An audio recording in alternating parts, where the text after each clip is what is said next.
The program that you're about to hear contains material that may be offensive to some listeners. Listener discretion is advised.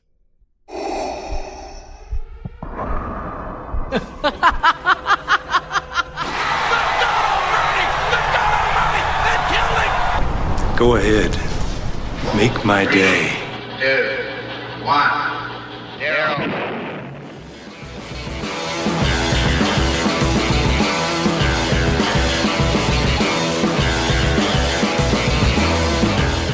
Hello and welcome to Write and Writer, the official podcast of the Washington Free Beacon, sponsored by HoneyBook.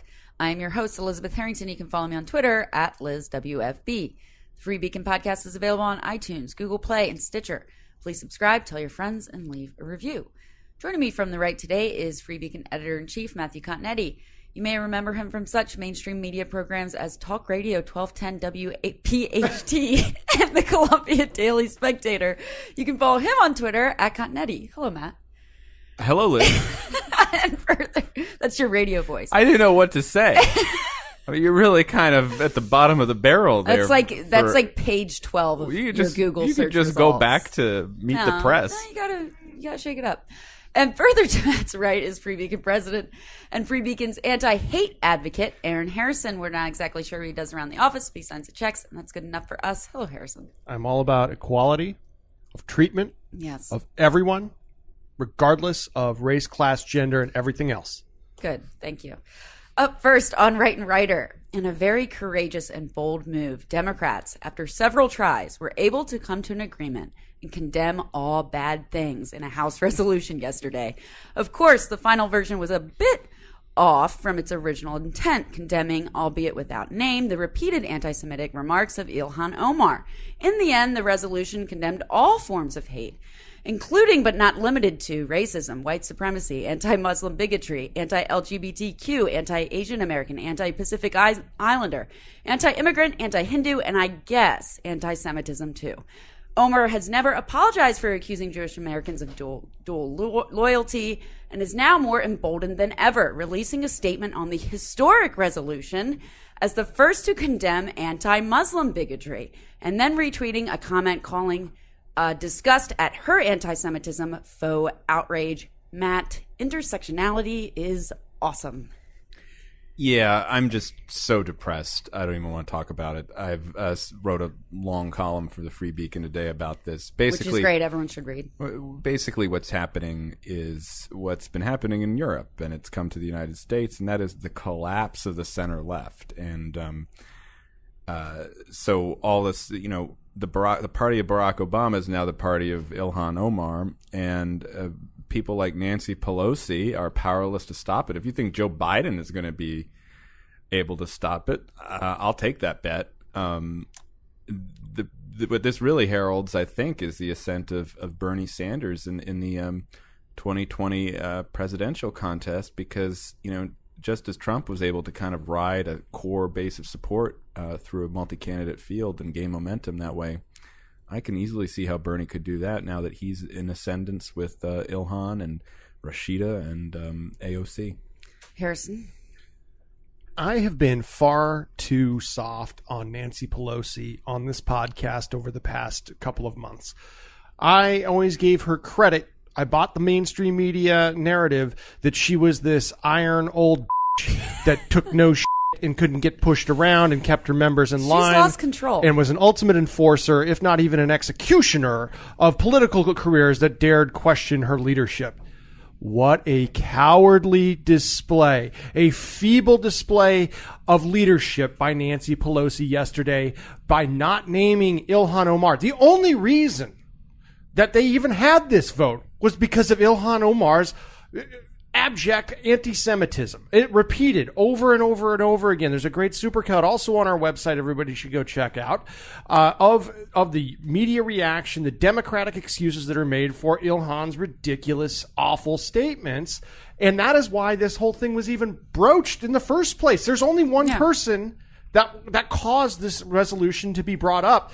And what was really, it's not shocking, but it was just so transparent as to which team the media plays for here, is that they started lauding Pelosi's masterful strategic It was play such an inclusive in the House anti-hate to resolution. flip the script to the Republicans. Yeah. Somehow we get the Republicans to vote against an anti-discrimination toothless resolution that literally means nothing. They had an opportunity to censure Omar. They refused to do it. Mm-hmm. You know, when the Republicans end up having a political vulnerability like Steve King, who has just had a litany of ill thought out comments over the years. They took him off the committees. There was punishment there because, damn it, there's just like, you can only take so much from these people. And the Democrats are just not willing to draw that line in the sand amongst their own. They are cowards. And for the media to buy the Pelosi that this was somehow a masterstroke of leadership to get the Republicans to expose themselves as being against calling out bigotry. It was a joke. So I want to give kudos to Liz Cheney, the chief of the House Republican Congress in the United States House, for showing actual backbone and leadership yesterday in voting against this nonsense resolution. Right. And the 25 or so people that followed her, kudos to them. They are the true heroes of the House because they're calling Pelosi and the Democrats on their way to go. It makes me mad that the rest of the whole party didn't vote against it. They went ahead with the narrative the Democrats wanted them to take. It was a great job on that part. I think she's got a huge future here. All right, up next, Paul Manafort was sentenced to 47 months in prison for tax and bank fraud, which had nothing to do with his time as chairman of the Trump campaign in 2016. The sentence is a little shy of the 19 to 24 years that Robert Mueller wanted, effectively a life sentence. Federal Judge T.S. Ellis called Mueller's sentencing request excessive and added that Manafort's sentencing has nothing to do with Russian collusion. But Harrison, that's okay because it's perfectly fine when you have a Justice Department targeting people instead of crimes. They'll find the crimes eventually. You know, I was walking out of the office yesterday and I happened to catch on television the reaction of the 18-person MSNBC panel. They were really sad. That was chomping at the bit to watch this doddering old hobbled fool Paul Manafort get sentenced to life for a multitude of crimes which he wasn't even being tried for. The breakdown from the David Corns and the rest of the clown car panel that they had on MSNBC last night when this verdict came in. It was just, the tears were delicious. Because what they wanted is they wanted retribution to Manafort for past alleged, screw ups and immoral judgment and behavior. It was just like, they literally said on the air, has the judge never read an article about Paul Manafort? Like, it's just no, guys. Like that. That is not. That's what how we're justice talking about works, here. and that's how they want it to they work. They were like, in this country. he represented all these dictators in the 80s. Okay, well, guys, that's not what he's being tried for. Okay, look, when it gets back, if you want to talk about Manafort himself, look, this is just karma catching up with him. Okay, that's what it was. But the fact that but the only reason he was a target in the first place is because he worked for Trump. Absolutely, no, and that's the problem. I found. Like, I'm sure, yes, he's done bad things, but it's just the whole start of this. It is a political witch hunt. If Trump didn't win, Paul Manafort would have never been on trial. Paul Manafort would have never been charged. So anyway, good luck, folks. Matt. Yeah, I mean, the media's reaction is like a bloodthirsty mob. Yeah. I saw the Chiron this morning on the Today Show, outraged after Manafort sentencing. And like 4 years is nothing. Who is That's outraged? Not nothing. Who is outraged? Who? The Democrats and the media mouthpieces. And the reason they're outraged is because of their anti-Trump hysteria. And that's why. And then you got into this laundry thing. It just shows, I've read somebody say, it just shows you the inequities in the American justice system that, this guy is going to jail for 4 years for while someone gets mugged or something, and or someone mugs somebody and he gets a 4-year sentence. And the truth is, there's a difference in my mind between violating FARA and your taxes and harming someone's bodily security. Right. You know, with white collar crimes. So it's like the reason there's a reason for the difference in treatment between white collar criminals and violent criminal offenders. And what's even more absurd to me is the same people who are screaming bloody murder over this perfectly just sentence are the ones who are demanding that we reduce the prison population by 50%. Right. So it's like, release everyone except the people that worked for the Trump campaign. Release all the violent criminals. Yeah. But if you work for Trump or you're a member of his family, you get the firing Lock squad. them up. Yeah, lock them up. That's it. Now, there is one more point I wanted to make about the Manafort defense team. If there's one criticism that I have, it's that they brought him in only wearing the foot cast due to the gout that he suffers from. So he had the cane and he had the cast. I thought he was in a wheelchair, I'm right? surprised you weren't part of the Manafort defense team. Did they Pro miss your bono, application? Pro bono, just...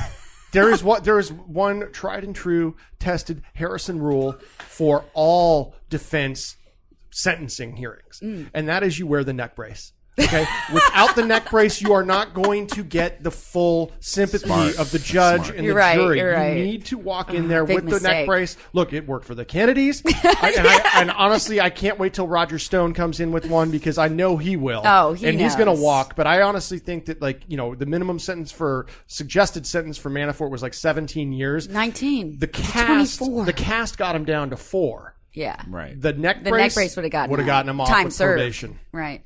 All right. Up next, Ohio Senator Sherrod. Is it Sherrod? Sherrod Brown will not run for president in 2020. Brown's decision reportedly had nothing to do with the expected entrance of Joe Biden into the race, but that the populist senator ultimately decided he'd be happier in the Senate and lacked the consuming drive to become president. The New York Times notes Brown faced obvious practical obstacles to the 2020 nomination for a 66-year-old white man with a mix of liberal and moderate views. Gross.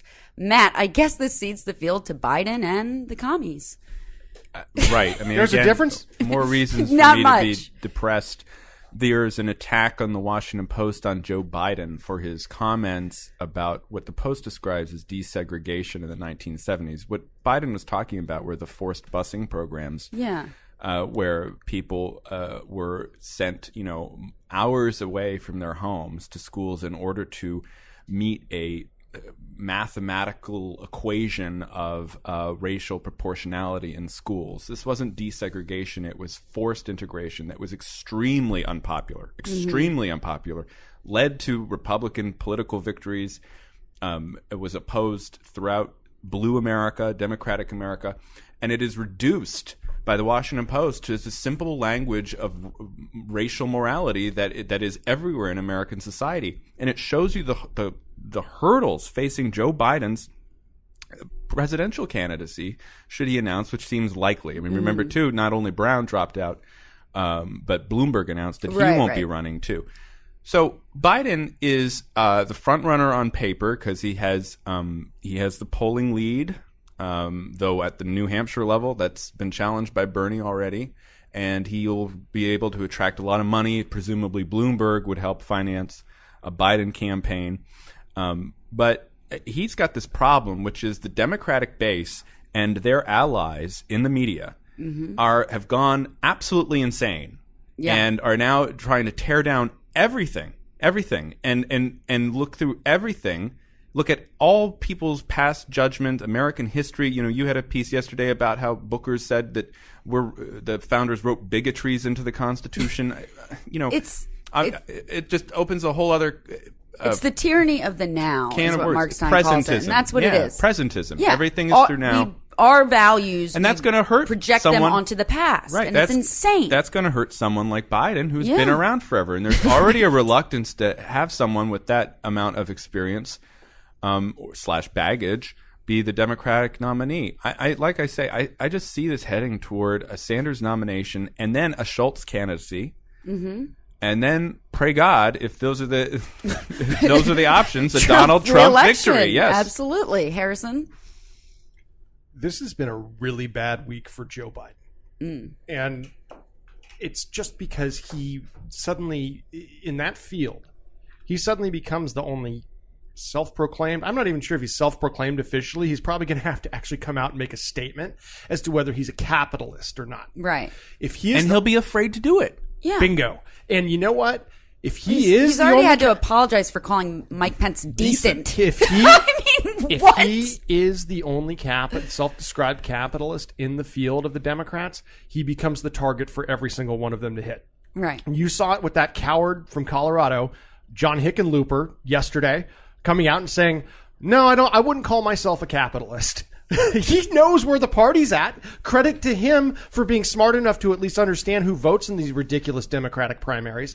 So if you're alleged moderate like Hickenlooper can't say he's a capitalist, where does that leave smoking Joe Biden? Right. It leaves him on the firing. Like he is the guy. He is like that little kid in Game of Thrones that got the arrows shot at him running through the fields. Like it is bad news for Biden. I don't know where this really goes. He needed Bloomberg in the race to take those arrows because there is no bigger capitalist right, than when Bloomberg. he's the only one, right? When he's the only one, it just becomes like this is the old, what a sad state more of the same affairs. Democratic Because Party. if Biden goes in, which maybe it's a huge head fake, but it does seem more likely than not at this point. T-Mac probably doesn't. Right. Because they're all trying to make room for Biden. Mm-hmm. But you make a great point, which is that paradoxically that could hurt him because then all of a sudden he's the rightmost candidate. And there's one more point I want to make in that Biden also doesn't have the insulated fact that the Democratic base doesn't see him as a radical. Like he at heart, he is the deal maker at heart who pretends to be this like big time liberal trailblazer. Hillary, go back to that. She was viewed as the deal maker, the compromiser, but at her heart, she was this left wing radical. Yeah. Biden does, it's like a reverse thing. So there's no, what I'm saying is there's no basement the basement for Biden is real low. Yeah. I mean, his bet is, in my column, I quote Elaine K. Mark of Brookings, who's very smart and was part of the kind of the basis for the New Democrats, now a generation ago. And she's been running this theme since last year, that the Democratic Party, despite everything we see in the media, is actually not socialist, not radical leftist, not Ilhan Omar anti-Semitic. That most Democrats are still just basically Democrats. They like government benefits. They want to help the poor through the government. And they're pro-abortion. They're pro-choice. Now, if she's right, that means that there's more of a chance for Biden than we're giving him credit for. On the other hand, it's hard to look at her data, and she has data and a few surveys and stuff, and then look at everything that's happening and not wonder whether, even if most Democrats are kind of still resistant to Sandersism, mm-hmm. just the movement of everything and the way that the media works and the way that primaries work will benefit Sanders and hurt Biden in the same way that the more, the respectable conservatives like Jeb Bush, and Marco Rubio were harmed, not helped by the new world of social media in 2016. All right, now it's time to check in with our sponsor, HoneyBook. Do you own a small business? Frustrated by dealing with back and forth emails, endless paperwork, and getting paid? HoneyBook.com can help you spend less time handling the administration work and more time doing what you love. HoneyBook is an all-in-one business management platform for creative small businesses. HoneyBook makes it easy to streamline your process with client and calendar management tools and custom branded brochures, proposals, and contracts. You can even get e-signatures, generate invoices, and get paid faster, all within one online system. Over 75,000 photographers, designers, event professionals, and other solo entrepreneurs have saved hundreds, if not thousands of hours a year with HoneyBook. And that's why we've partnered with HoneyBook.com to offer Free Beacon listeners 50% off the first year of HoneyBook with the promo code WFB. So get started at honeybook.com today and use promo code WFB for 50% off your first year. Again, that's honeybook.com, promo code WFB. Now it's time to check back in with our noted pop culture expert, Cassie Schur. Hello, Cassie. Hello, Liz. I'm glad you're back because we have so much to discuss. So much has unfolded in my The absence. two-night, Bachelor we have 2 weeks of this. We had this week and the next week, but Which so you'll much to come. condense into no more than 2 minutes. All right, but what do you got? So this week, it finally happened. Bachelor Nation came together and breathed a sigh of relief when Colton jumped his 8-foot fence. That was amazing. It was well worth the wait. Well worth the wait. But So he jumped it like it was 2 feet. The athletic ability of Colton, you see what an He NFL should player go back to the was NFL, born right? with, I mean. Yeah. yeah, he launched himself over that thing because his heart was broken. This week, he was supposed to lose his virginity. This is like the most epic. This is so amazing. He really thought it was going to happen. He thought was it was- all in on the other Cassie. Yeah. Cassies are heartbreakers, what I say. I have never seen a bachelor get his heart ripped out of his chest this early. Right, it's like the Ralph Wiggum, like slow mo. This is the moment. But the amazing thing too was that Cassie's dad came in for the dad block. Shows up in Portugal. Yeah. For the dad block. It was amazing. Yeah, so Colton tells Cassie that he did not get her dad's blessing on the hometown fair. Which after 4 dates, I'm a Yeah. little skeptical. So Cassie goes back to her hotel room, and her dad is sitting there saying, like, I could tell you're not really that into it. Well, Right, he knows. this guy knows what he's doing. Let me tell you something. Yeah. The dad of Cassie's dad, Yeah. not this Cassie, Right. that Cassie's dad. Don't talk about Jeff.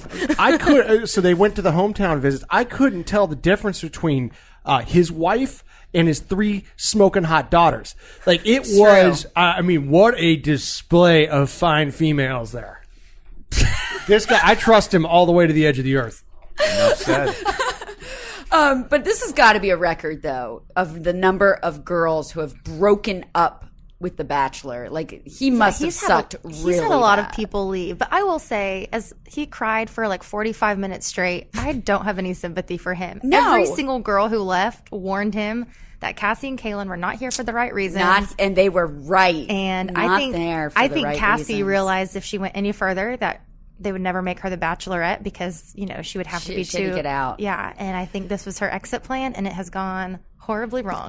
But so then we, of course, had the Women Tell All, which was, I mean, Demi, the one that had the mom in prison, total MVP. Yeah, she's going to Definitely be the best queen girl. of paradise, All these girls coming at her, and she's just strong, she's independent, throwing great out girl. one-liners, real whippersnapper and Demi. Well, we also have one more date to go. They got to shoehorn the third date. I know. So this was, right. This is was amazing. the second. This was the second fantasy suite. So the first one he didn't, was do great. anything. It was Fine. fine. Second one he jumps the fence out of there, and then we're left hanging for the and poor Hannah third G girl. is just sitting in her room trying to figure out what to wear tomorrow night. Yeah, she totally got sleep. Oh, it's not good. So my Bachelorette prediction Okay. is Hannah B, Alabama Hannah. yeah, she came across. I think I don't think she's that hot. No offense. I think but they are she did setting come her across up. as like the America's sweetheart. yeah, type I think thing. they're setting her up to be the Bachelorette. Oh, wait a minute. She's not the smiley one, right? she's Which she's is the Roll Tide smiley one. That She met the parents. there's Hannah G and Hannah B. Yeah, Hannah G's the one who's still sitting in her hotel room, and Hannah B Gotcha. is the Okay. Do you approve? Meh. Yeah, she's not that great. I don't know. Anyway, so we got next week another 2-night to see if he probably ends up with no one, I'm guessing. I think he's going to chase Cassie down and date her. That's my prediction. That And she they've can't- probably broken up since then. probably. Okay, good. What else is going on? The New York Times thinks that men should be wearing more hair scrunchies. This is civilizational collapse. I only read the headline. I couldn't. Yeah, so bring myself Jason to read the Momoa, rest. who I only knew him as Khal Drogo, but apparently he's in Right. he's Aquaman. Good for him. Oh, okay. Yeah. He wore a pink scrunchie around his wrist to the Oscars, a pink velvet scrunchie. Wait, not in his hair? Not even tied around his hair. It's like you always got to be ready. Like I'm ready right now. Oh yeah, me too. I Yeah. got So a hair tie. he has more hair than both of us. So he wanted a pink velvet suit to match his favorite pink velvet scrunchie, and Fendi came through. And so New York Times wants more men to do this? They think more men because it can help prevent a receding hairline Truly- and snags less on your hair follicles. Truly the enemy of the people. Yeah. LB4, you getting all this? All right. Well, thank you, Cassie, for this much. Oh, It was a what's the picture? designer scrunchie. It was a Fendi. Yeah, Fendi how much does created that cost? Custom? Was it bespoke? It a was just for him. custom scrunchie, very similar to very similar to Baby One More Time, Who was Britney the actor pigtail who wore the scrunchies. skirt? Since we're talking about Oh, the tuxedo transgressive- dress? Yeah, did you see Oh, that? I don't know who that there person was. A big hoop was. skirt. I Yeah. didn't know Yeah. who he was. I saw the picture. I didn't even read the caption because I just tried to avert my eyes. Jussie Keep scrolling. Smollett. It wasn't Chelsea. It was not Chelsea. All right, well, thank you, Cassie, for this much-needed update. Up first in our culture round, a new luxury retreat caters to elderly workers in tech, ages 30 and up.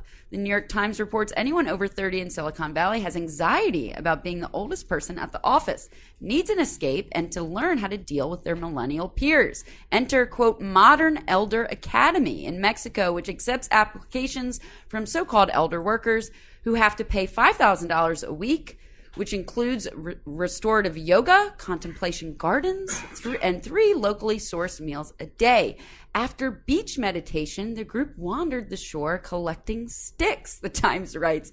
One attendee, Libby Wan, is having trouble dealing with aging. Quote, I've always been the youngest, and I'm kind of surprised I'm actually getting older, she said. Now people are coming to me for advice, and I'm seeing myself as someone whose lived experience is worth passing on. She is 38. Matt, as an elder of the Free Beacon, what do you want to pass on to us? I'm going there. My application is in. The check is in the mail because I'm tired of the socialist anti-Semites who are taking over the Democratic Party. I'm sorry. That's what's driving me. You're out of here. I forget about aging, but just looking across the river at Washington has been so disturbing to me these past couple of weeks that I'm going to go on the beach and collect some sticks. It sounds good. Harrison? The upside here is that they know how to code. And so doesn't this kind of go against the whole learn to code crowd? Then I'm going to learn how to code. Yeah, that's supposed to be the job skill that will carry you Hey, through. that's hate speech. Yeah, I know. I just got banned from Twitter. Oh no. I don't know what to say about this. I think It sounds like a vacation. they're correct in Vacation knowing from your problems. Well, they are right in knowing that they're aging out of like the cyber trendsetters, and it is probably psychologically damaging because the influencers online, none of them are north of 30. Now, when Elizabeth Warren breaks up all of the companies in Silicon Valley, will that lead to more job opportunities for these folks or less? That's I don't the know. question. More retreats will probably start. You're right, exactly. popping There'll up. be more retreats. So get in now. Right. All right. Up next, the world will soon be down to one last Blockbuster. The store in Bend, Oregon will become the final store of the movie rental chain when Australia closes its final Blockbuster at the end of March. But the final store has no plans to close down anytime soon, as it's not only profitable, but growing, adding 5 to 10 new accounts every day. Quote, its customers aren't technophobes and holdouts stuck in the past, ABC News reports. There are a lot of younger people who are moving to Bend in search of community and nostalgia. Matt, maybe all millennials aren't so bad. This is one of the rare stories in our pop It's culture like a segment that I feel-good. read. Oh, yeah. And I read it before I knew that you had assigned it because I'm fascinated by this. And it was a very interesting story. One, I didn't realize there were any left. Yeah. Now, will finally be the last one. They pay a licensing fee to the company that bought Blockbuster a decade ago to liquidate it. But they have a quote in there where they're talking about how everyone has fond memories of family movie night. And indeed, I had fond memories of that because, you'd go to the grocery store and then after the grocery store, the Blockbuster was right there. So then you go into the Blockbuster, you get to pick out your movie. Which movie you're going to watch. It's not the same experience scrolling through on Netflix or Amazon Prime or on your smart TV. Or on demand. I think Verizon has a team of sadists who spend all day in a room trying to figure out the most inconvenient ways to organize the on demand menu. Right? So it's not the same experience. There was something serendipitous about going into the store. Oh, that looks neat. Yeah. And, maybe I'll watch that. And everyone gets we to can't try watch the rated R movies. Right, right. It's so I'm for this. I like this. Maybe I'll hit the Blockbuster up on my way to the beach to collect the sticks. Harrison. Well, I was never a Blockbuster guy. Me because that's either. where the rich people went. So we went to You were on the other side of the tracks. the small business owning, Yeah, I went to Wonder independent Book and proprietor. Video. Oh, those that are had- the real cineastes, though. That's where you had. That's I where like never- Quentin Tarantino works. That type of Absolutely, video that's store. where you had like the curtain But I with all never the liked porn titles in the Blockbuster. back. Yeah, well, that's where you went. Yeah, and then you had all the They're called adult and stores.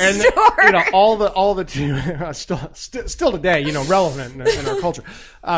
But no, Blockbuster was never a big thing for me. Occasionally, when I'd go over to some buddies' houses, maybe there'd be a Blockbuster thing. I just didn't remember like they it had because a you didn't ton get of the candy. cover. You didn't get the movie cover. It was just the generic white, That's true, but the covers were in the store, Right. So that's how you could Right, tell. right, But then you right. had to get. But the yeah, other we never generic. went to Blockbuster because we had That's Wonder right, Book and and the Video. smaller independent ones, you actually got the whole case with the movie. Right, and great. Blockbuster's whole business model, if I do recall, was just late fees. So Yeah. if you kept it more than 48 hours over the due date, you basically owned the movie. But even if you own the movie at that point, they just keep charging you. You'd end up paying $1,000. Well, I have long. for I those have things. before Blockbuster, at least in the DC area, there was Errol's Video, and Okay. I just recall because this is at the time when home video was starting to be a thing. You rented the movies because the actual cost of the video. Sometimes you'd see the price tag, hundreds and hundreds of dollars for the That actual. was a scare was always kind of tactic, shocking I to think. me. It might have been a scare tactic, yeah, but. All right, finally, there are people out there who eat the same meal every day, and they aren't in grade school. The Atlantic introduces us to the creatures of habit, such as Vern Loomis, who ate a peanut butter and jelly sandwich with a side of fruits and vegetables every day at work for 25 years. Now that he's retired, Vern still eats the same lunch about 3 to 4 days a week. It's unknown how many people like Vern are out there. One study in Great Britain pinned the number at 17%. The Atlantic writes, eating the same thing every day can come off as moderately charming, quirky, an indictment of one's lack of creativity, or a signal of professional focus and drive. Curry Lee, a 28-year-old who lives in LA, ate oats every day for about 6 months. Now her staple lunch is a turkey sandwich with hummus, avocado, arugula, and cheese on gluten-free bread. Harrison, what's the go-to MAGA lunch? Just a hot dog, bag of Cheetos, Dr. Pepper. Big gulp. Nice. Yeah, Trick. it's And gotta be a big gulp. Yeah, big gulp Dr. Super Pepper. big gulp. I always thought you were going to say beautiful, clean coal. That's what powers. That's what powers here at the Free lunch. Beacon. Yeah, that's what powers the manufacturing of all of this. Have you hugged a flag today? I think that's what we're going to have to Need a start big doing. one in the We do. office. Matthew, It was so beautiful I watching you do that. salute the flag. Okay? Well, your president hugged it. Well, I like that. As the commander in chief, He he can do can whatever do he it, wants. right. That is We not. shouldn't. I don't know. That is I think not we should desecration. I think at the end of the pledge, we should all give it a hug Yeah, that's nice. Perhaps. and then eat like a Big Mac. Well, Yeah, it's like McDonald's every day. That's the true that would be routine. Awesome. Yeah. I mean, it kind of is. It's like that, and that then and you die at KFC. 55. Well, look, there is. We're really kind of missing out here because there's a certain licensed political consultant who basically lives this life. Eats eats eggs Benedict, a turkey club sandwich with American cheese and extra bacon, and he's not here with us And today. then the fried chicken salad And- chop. there you Those go. are the three things. the three things, and that's all he's eaten since I've known him. And it works for him, and it works Some for a lot people of like people. routines. It's nice. Well, those are the three people there's three people in my mind that do this all the time, and it's worked out pretty well for him. One of them is Michael Goldfarb. The other one is Nick Saban. If you ever read about Saban, and the other one is every person who's ever made it to 100 years old. They all They're it's the all same Right. thing. creatures It's of like- habit. Right. and it doesn't matter with what their it is. whiskey at night. Yeah, and I their think- one cigarette a day. Right. I think there's something that actually alleviates stress about this. There's Man, no Goldfarb's anxiety gonna live to about trying to make a 100? decision. So it could be. It's terrifying, but yeah, probably. Unfortunately, that's all the time we have for today's edition of Right and Writer. I'd like to give a special thanks to our producer, LB4, and of course, our Free Beacon guests, Matthew Continetti, Aaron Harrison, and Cassie Schur. Remember, find us on iTunes, Google Play, and Stitcher. Just search for Free Beacon. Please subscribe, tell your friends, and leave a positive review. Like listener Goostard MD, who says, after enduring Harrison's roid rage and Continetti's low-key pouty mouth rants, Dr. Pondriver is a welcome moderating voice trying to bring both sides together. My favorite podcast. Until next time.